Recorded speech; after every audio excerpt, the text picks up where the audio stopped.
Lo tenemos en los estudios a la profesora Montserrat Franco. Ella es la responsable de la modalidad de violín en el Conservatorio Bellas Artes UNE en el área 3. Profesora, bienvenida a los estudios de Radio Itapirú. ¿Cómo te va? Muchas gracias, Luis. Muy buenos días para toda la audiencia. Y la verdad, me va muy bien. Muchas gracias por este espacio, a la Universidad Nacional del Este, por la confianza. Y una vez más, muchas gracias. Bueno, en primer lugar, me permito decirle felicidades por el éxito alcanzado en la formación académica.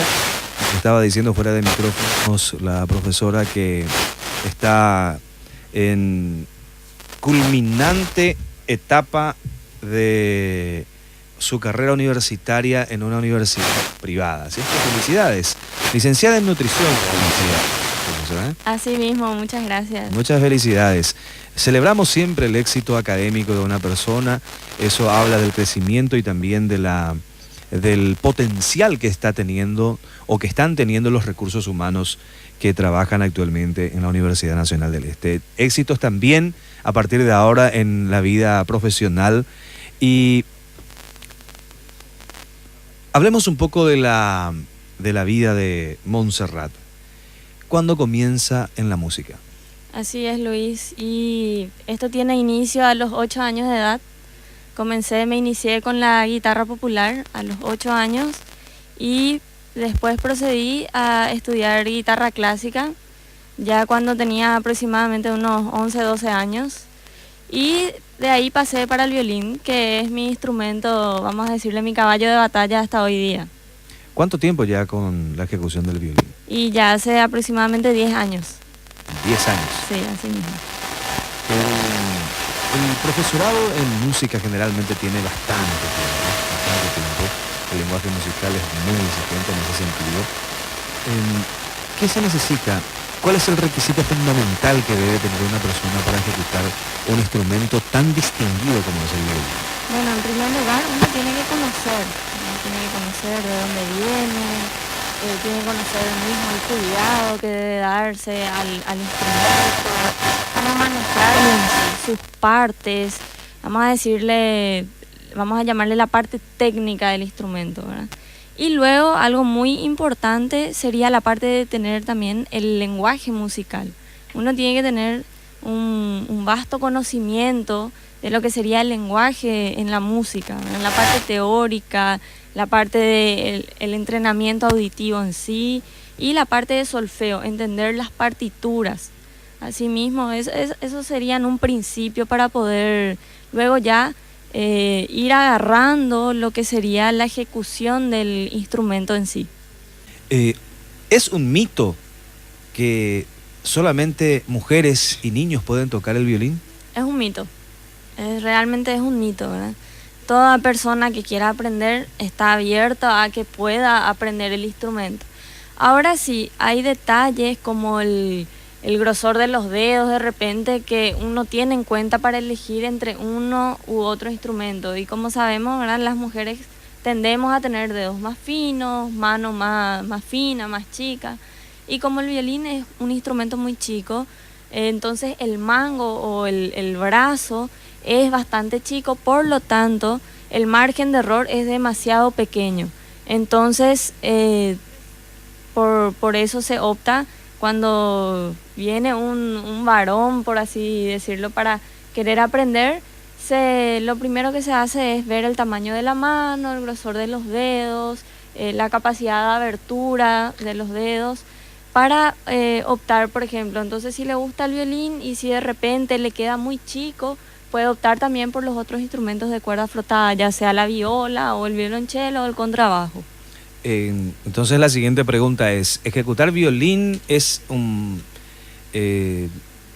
permite también ejecutar cualquiera de los 3 instrumentos señalados, la viola, el violonchelo o el contrabajo? No siempre te atribuye a eso, ¿verdad? Sí, sería más fácil del violín pasar a la viola o de la viola al violín que pasar al violonchelo o al contrabajo, ¿verdad? Porque las posiciones mismas son distintas, la manera de de pisar los dedos en la mano izquierda es totalmente otra, y la forma en agarrar el arco se llama aquella vara que nosotros utilizamos para frotar las cuerdas. Entonces también de la mano derecha, ¿verdad?, con la que se agarra el arco, varía bastante, es distinta la manera. Y también por, como te decía, por como el instrumento, o sea, por el tamaño del instrumento.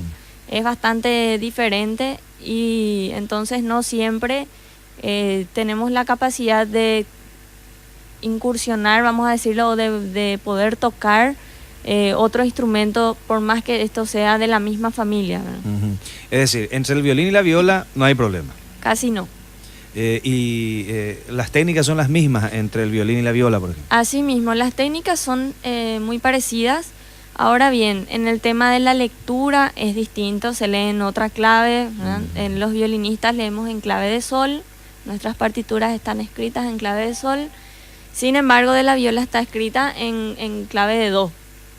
Y ahí ya cambia. Ese sería, vamos a decirle, el primer distintivo, por así decirlo, del violín a la viola. Y luego también, como te decía, que tiene un sonido un poco más grave que el violín.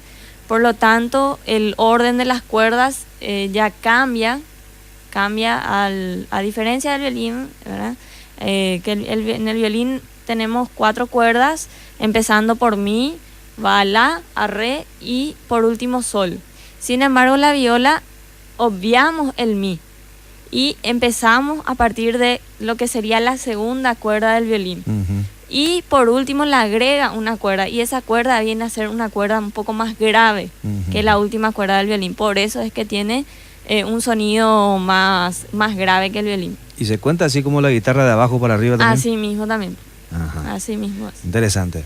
Entonces, no es que son al revés, Antonio.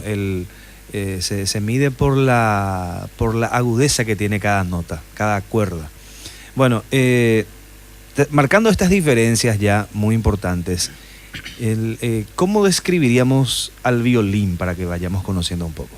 Bueno, el violín primeramente está compuesto por su caja sonora, como todo instrumento de cuerda, tiene su caja sonora, tiene una barbilla, o conocida también como la mentonera, que es donde sujetamos el violín, porque en realidad el violín no se sujeta con las manos, como sería el caso de la guitarra, que sujetamos con una mano y con la otra apoyamos sobre el cuarto. Sin embargo, con el violín simplemente agarramos del hombro, el cuello y el mentón.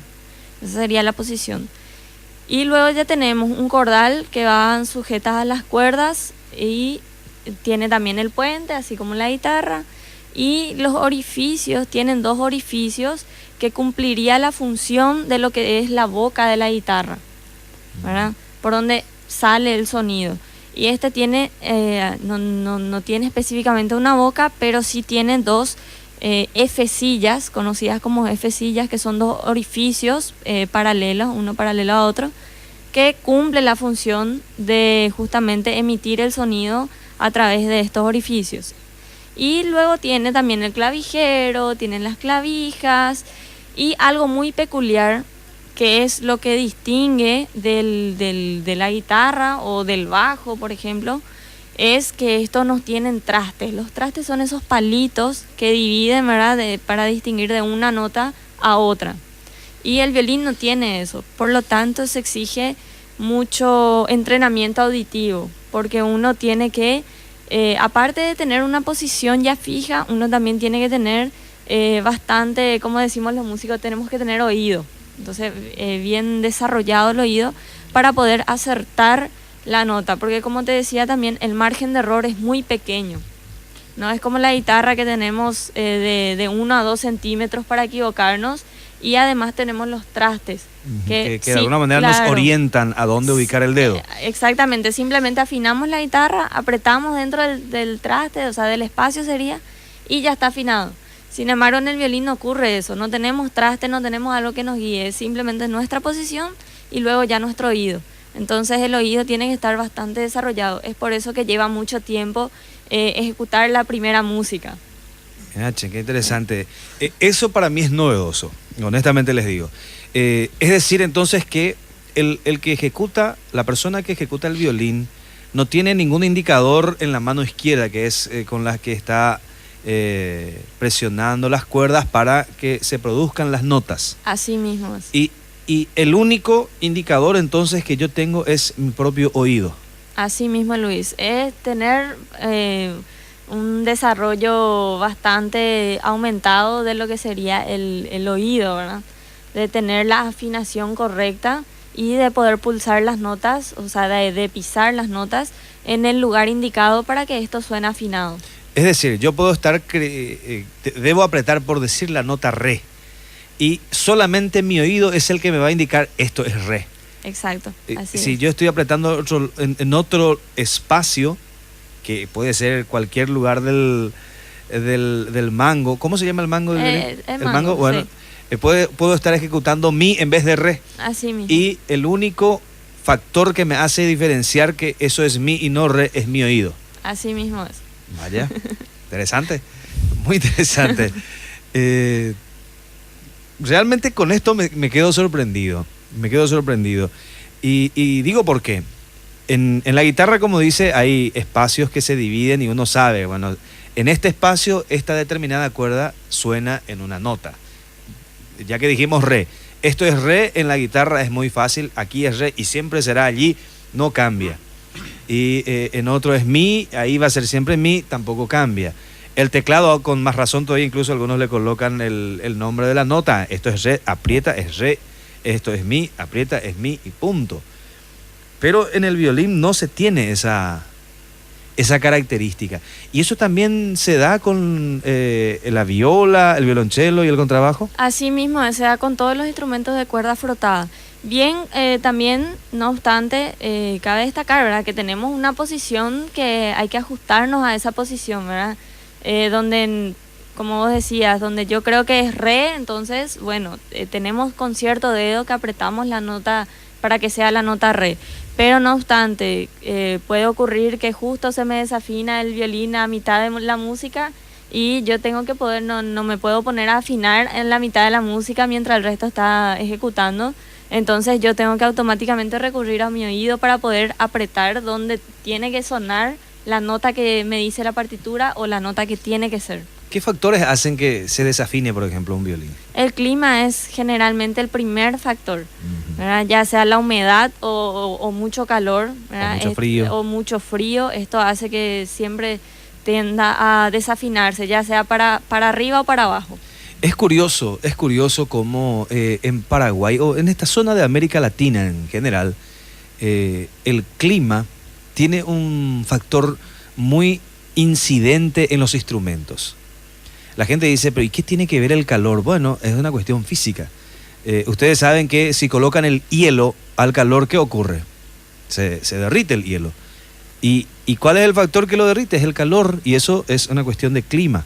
Del tiempo que tenemos, la temperatura que tenemos. Y lo mismo ocurre con las cuerdas. Como son materia, el calor o el frío, o el calor en sus diferentes tonalidades, digámoslo de esta manera, en sus diferentes frecuencias, incide directamente. Entonces, eso hace que se desafine el instrumento en particular, y el instrumento tiene que estar afinado. Dijiste, la primera cuerda es mi. Mi. Pulsada sin apretar es mi. Es mi. La segunda cuerda es la. La. La tercera cuerda es Re. Re. Y la última sería sol. Sol. Así Interesante. Parecida a la guitarra en ese sentido. Más o menos. Sí. Así es. Realmente estamos aprendiendo bastante. Bueno, concretamente aprendimos mucho sobre el violín. Honestamente, creo que no solamente yo, sino muchos de los oyentes también habrán dicho, la pucha, mira, no es tanto había sido el violín, porque parece que se le tiene como que es inalcanzable para muchos, ¿sí? Sin embargo, estás con las explicaciones diciendo que no es así, que Antonio y yo también podemos tocar el violín, pese a que no tenemos tan finos los dedos, pero igual. Y concretamente, ya dentro del Conservatorio de Bellas Artes UNE, ¿cuáles son los días en que se desarrolla esta modalidad? Asimismo, para la modalidad de violín estamos los días martes y jueves de 8 a 11:45 por la mañana y de 14 a 17:45 por la tarde, martes y jueves. ¿Qué se necesita para estudiar violín? En primer lugar, tener el instrumento. Tener el instrumento porque no basta con estudiar simplemente o practicar simplemente en horario de clase. Esto tiene que ser como mínimo 40 minutos todos los días, de domingo a domingo. No existe viaje, no existe feriado, es de domingo a domingo, 40 minutos como mínimo, ponerse a practicar si realmente se quiere llegar al objetivo. Y entonces, en primer lugar, sería tener el instrumento y luego inscribirse también en la clase de lenguaje porque es muy necesario, como te estaba explicando. Entonces, inscribirse en la clase de lenguaje y ya simplemente pasar al conservatorio y preguntar por los horarios disponibles, porque dentro del horario que te dije hay grupos, ¿verdad? Que se dividen en grupos para, ya sea por la edad, de acuerdo a las edades o al avance que tiene el alumno, entonces para ir dividiendo. Y ya dependiendo de todo eso, ahí se le comunica o se le da el horario en el que el alumno debe ir para las clases. ¿Desde qué año o desde qué edad uno puede participar? A partir de los 8 años de edad. 8 años. Antonio, si nosotros nos vamos a practicar violín, estaremos con los niños de 8 años. ¿Y por qué no, verdad? Claro. Es medio frustrante nomás porque los niños generalmente aprenden más rápido que nosotros, ya los adultos. Pero bueno, igual. Recuerdo, alguna vez en mi vida tuve el interés de estudiar guitarra y estudiaba guitarra justamente con niños de 8 años. Ya yo con 20 y los niños de 8 y es bastante frustrante porque los niños aprenden siempre mucho más rápido que los adultos. Pero muy interesante. Bueno, la gente todavía puede inscribirse en este tiempo considerando que ya estamos a septiembre, profe. Y ahora mismo, en realidad, yo ya no recomiendo tanto porque ya estamos llegando a la etapa final. En cuanto a la modalidad que sería el violín, ¿verdad? Porque llegarán las vacaciones y al final se va a quedar en ese lapso de bueno, ¿y qué hago ahora? Entonces yo creo mejor esperar un poquito a que llegue la clausura porque ya estamos a 2 meses a más tardar. Y en 2 meses, como te estaba explicando, para el violín es absolutamente nada. O sea, es muy poco tiempo. Es muy poco tiempo y prácticamente lo que pueda ocurrir es que al final el alumno se decepcione más o menos de lo que logró en ese corto tiempo. Y entonces de lo poco que logra en ese tiempo, entonces ya no quiera más seguir al año siguiente. Entonces yo creo mejor esperar para el año siguiente y ahí poder realizar bien las clases como se debe hasta finalizar el año, ¿verdad? Y para poder tener y ver resultado, que es lo que uno quiere, ¿verdad? Ver el resultado y escuchar por sobre todo un buen resultado. Sin lugar a dudas, sin lugar a dudas. Bueno, me permito con la presencia de la profesora emitir un saludo a un violinista que es igual a nosotros, Antonio, bastante mayor, pero le gusta el instrumento del violín, al doctor Santiago Miranda. El doctor Santiago Miranda es un aficionado también al violín, le gusta muchísimo y también se frustró bastante porque fue a estudiar con los niños de 8 años, pero nos decía, pero bueno, él sí tiene la perseverancia, así es que aprendimos muchísimo del violín con la profesora Montserrat Franco. Creo que despertó el interés de aprender este instrumento. Muchísimas gracias por su tiempo. Nos decía fuera de micrófonos que para las 8 en punto tiene que tener alumnos de violín en un conservatorio privado, así es que entonces la despedimos para que pueda llegar sin ningún inconveniente. Muchísimas gracias por su presencia, muy amable. Al contrario, muchas gracias, Luis, como ya te estaba diciendo, por el espacio y una vez más a la Universidad Nacional del Este por la confianza. Muchas gracias. Profesora Montserrat Franco, responsable de la modalidad violín en el Conservatorio Bellas Artes UNE, hablando con nosotros aquí en Espacio Universitario a través de Itapirú FM 96.1 MHz.